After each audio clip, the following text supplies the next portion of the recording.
ठीक है, एक एक साथी में बहुत बल है और हम लोग रोज देखते हैं, हम लोग प्रोटेस्ट में बैठते हैं। सो शुरुआत में सबसे पहले से करूँगी कि आप सभी को हैप्पी वुमेन्स डे, बहुत बहुत बधाई। But I am not at all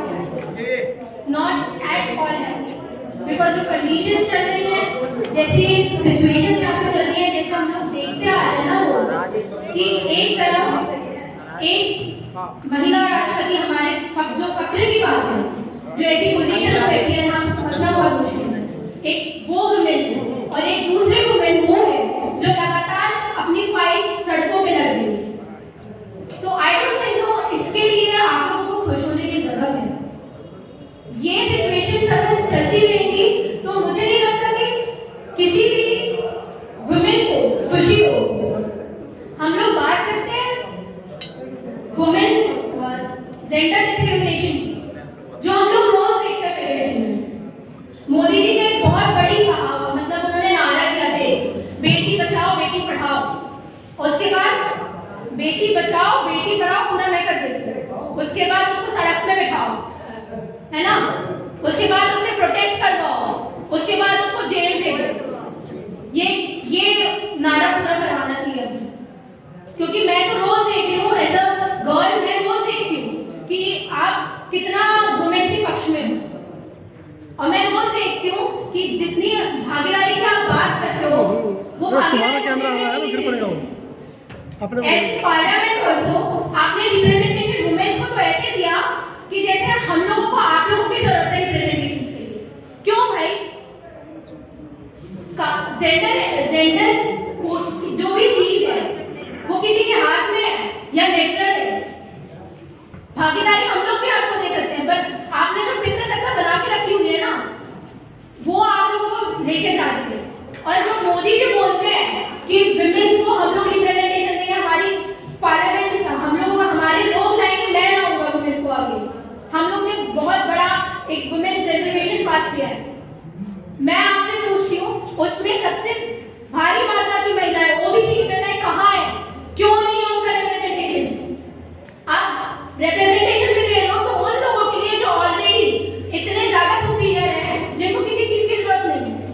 आज भी पार्लियामेंट में वो लोग बैठे हैं, इसलिए आज हमारी एक वुमेन सड़क पे बैठी हुई है, आपको वो नहीं दिखती है। लगातार आप हम लोगों को डिटेन करवा के लेके जाते हो, हम गर्ल्स को डिटेन करवा के लेके जाते हो एक अलग टाइम में।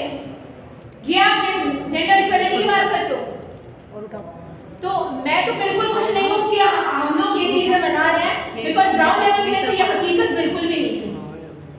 और दूसरी बात, अगर हम लोग आज बात कर रहे हैं इस चीज की, तो हम लोगों को उन वुमेन्स, एम्पावर वुमेन्स को भी याद करना चाहिए जिन्होंने हमारे लिए इतना कुछ किया है।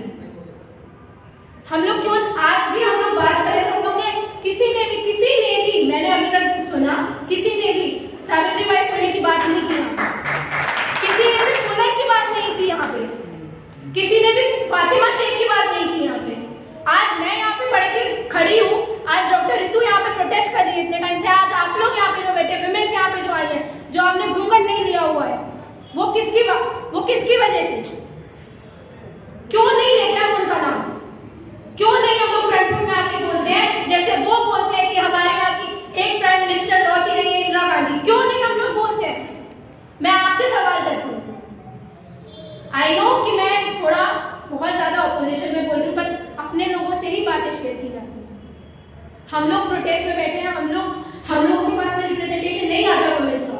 हम लोग गुहार लगाते कि आप लोग आइए, अपने बिस्तर को छोड़िए, आपके वुमेन्स का गला घोटा जा रहा है। एक दलित लीडर यहाँ पे निकल के आई है वुमेन, जो अपने हक हकूक की बात करती है, बट आपका रिप्रेजेंटेशन हम लोगों को बहुत कम देता है। सो आई वांट यू ऑल कि अगर आप लोगों को रियली यहाँ पे वुमेन एम्पावरमेंट की बात करनी है, वुमेन सेलिब्रेशन की बात करनी है, तो इन सारी चीजों को रोकना होगा।